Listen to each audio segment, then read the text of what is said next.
एक लंबे समय के बाद अरब लीग नींद से जाग गया है। मेरे आगे अभी भी अरब लीग बेशरम है। मेरे दोस्तों, जो काम अरब लीग को करना चाहिए था वो काम साउथ अफ्रीका ने किया। अंतर्राष्ट्रीय क्रिमिनल कोर्ट में इजराइल के खिलाफ केस दर्ज किया। अब एक लंबे समय के बाद अरब लीग ने ऐलान कर दिया है कि वो साउथ अफ्रीका के इंटरनेशनल क्रिमिनल कोर्ट में जो केस फाइल किया है उसके समर्थन में रहेंगे और उसका साथ देंगे।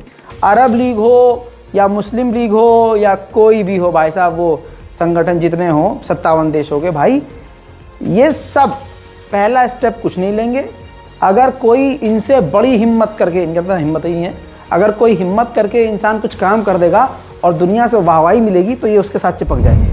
मेरे दोस्तों, सिर्फ अरब लीग नहीं, अब कई सारे देशों ने भी साउथ अफ्रीका का साथ देना शुरू कर दिया है। जिस तरह से नाम सामने आया, मलेशिया, तुर्की, Bolivia, Nicaragua, the Maldives, Venezuela, Namibia, Jordan, Morocco, Iran, Bangladesh, Pakistan और सऊदी अरबिया। जी हाँ, ये वो देश हैं जिन्होंने अब साउथ अफ्रीका का साथ देने का ऐलान किया है। इन सब के आखिर में अब इंडोनेशिया भी लास्ट में आकर बयान देता है और कहता है कि हम भी साउथ अफ्रीका के साथ हैं और उसका साथ देंगे। मेरे दोस्तों, इसके साथ ही अब पूरी दुनिया में ये दबाव बन गया है कि साउथ अफ्रीका का साथ दें। जैसे कि ऑस्ट्रेलिया की एक संस्था है, ऑस्ट्रेलियन ह्यूमन राइट, उसने अपनी सरकार से डिमांड की है कि आप भी साउथ अफ्रीका का साथ दें। उधर बेल्जियम के डिप्यूटी प्राइम मिनिस्टर ने भी अपनी सरकार से कहा है कि मैं अपनी सरकार से ये कहना चाहती हूँ कि हर हाल में अंतर्राष्ट्रीय क्रिमिनल कोर्ट में साउथ अफ्रीका का हम साथ दें। वहीं दोस्तों, स्पेन की फॉर्मर सोशल राइट मिनिस्टर ने भी अपनी सरकार से डिमांड की है कि साउथ अफ्रीका का साथ दें। दोस्तों, बहुत बड़ा प्रेशर अब इजराइल पर बन रहा है। En el día de hoy hemos hecho llegar una carta al ministro de Exteriores y también al conjunto del Gobierno para pedirles que de manera pública y también jurídicamente respalden esa iniciativa de Sudáfrica para llevar a Israel ante la Corte Internacional de Justicia, que, como saben, es el máximo órgano judicial de Naciones Unidas, por el delito de genocidio. Nos parece que es absolutamente fundamental que España, que es parte firmante, uno de los Estados parte de la Convención sobre el Genocidio, actúe como nos obliga esa convención y se... दोस्तों, south Africa ने सबसे बड़ा कदम उठाया है Israel के खिलाफ। अब इसका असर ये हुआ है कि इजराइल और साउथ अफ्रीका के बीच ट्रेड यानी खरीद फरोख्त बिजनेस का भी सारा काम ठप हो गया है, बंद हो गया है। उधर में दोस्तों, जॉर्डन, फिलिस्तीन और इजिप्ट ने इजराइल को वार्निंग दी है कि दोबारा से गाज़ा पर कब्जा ना करें और ना ही गाज़ा के अंदर कोई सेफ जोन बनाने की हिमाकत करे।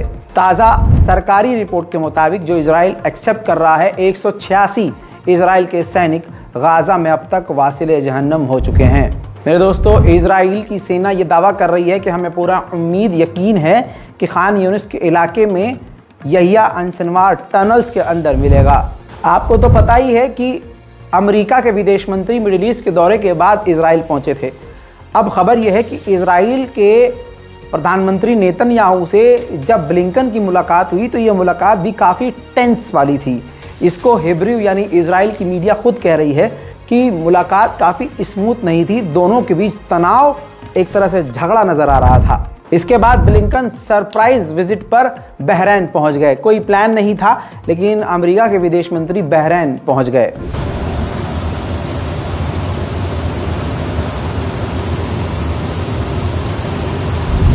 मेरे दोस्तों, अब लेबनान ने यूएन के अंदर जो कहा था वो कर दिया है। यूएन के अंदर इजराइल के खिलाफ केस दर्ज कर दिया है कि इसने अंतर्राष्ट्रीय कानून का उल्लंघन करके हमारी राजधानी के अंदर घुसकर हमला किया। मेरे दोस्तों, अब आपको बता दूं कि भले ही अमेरिका कहीं ना कहीं इजराइल के खिलाफ बोल रहा है, लेकिन असल में ऑन रिकॉर्ड इजराइल के साथ अमेरिका नज़र आ रहा है।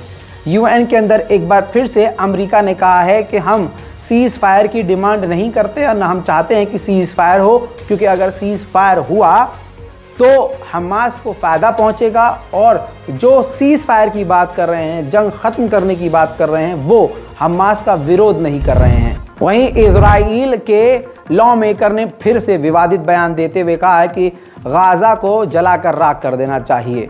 हालांकि इसी बयानात की वजह से, ऐसे ही बयानों की वजह से इजराइल के दोस्त इजराइल से अब दूरी बना रहे हैं। वहीं आईडीएफ के चीफ, इजराइल डिफेंस फोर्सेस के चीफ ने साफ तौर से कहा है कि जो गाज़ा के अंदर इजराइल के सैनिक लड़ रहे हैं, अब वो तैयारी कर रहे हैं लेबनान में लड़ने की।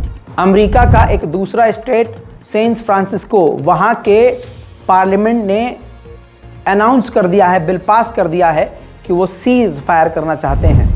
आधिकारिक रिपोर्ट के मुताबिक इजराइल 115 पत्रकारों को गाज़ा के अंदर कत्ल कर चुका है। दोस्तों, लीबिया, इजिप्ट और सूडान, ये 3 देश हैं। इन तीनों देश में इजराइल के मोसाद की एक्टिविटी ज़्यादा हो गई है, क्योंकि इजराइल को डर है कि हमास कैदियों को, यहूदी कैदियों को इजिप्ट, सूडान या लीबिया ट्रांसफ़र कर सकता है। उधर इजराइल की कोर्ट ने नेतन्याहू के हक में बयान देते हुए कहा है कि इजराइल की गवर्नमेंट किसी भी विदेशी पत्रकार को, जर्नलिस्ट को गाज़ा और इजराइल के अंदर रिपोर्टिंग करने से रोक सकते हैं। दूसरी तरफ इजराइल के हाई कोर्ट ने बेंजीवीर कट्टरवादी नेता को झटका दिया है और कहा है कि इजराइल की पुलिस को अब ये किसी भी तरह से ऑर्डर नहीं दे सकता, जो भी नेतन्याहू के खिलाफ प्रदर्शन कर रहा है उनको रोक नहीं सकता, न रोकने के लिए पुलिस को ऑर्डर दे सकता। इजराइल की इन्वेस्टिगेशन में खुद सामने आया है और इजराइल ने बताया कि हमास ने जो 7 अक्टूबर को हमला किया, उस हमले की तैयारी 2014 से पहले से हमास कर रहा है। इधर ईरान के सुप्रीम लीडर खामेनेई का तड़कता भड़कता बयान आ गया है। उन्होंने ट्वीट करके कहा कि एक वक्त ऐसा आएगा जब लोग इजराइलियों को और इजराइल को, यहूदियों को याद करेंगे, यानी वो इतिहास बन जाएगा।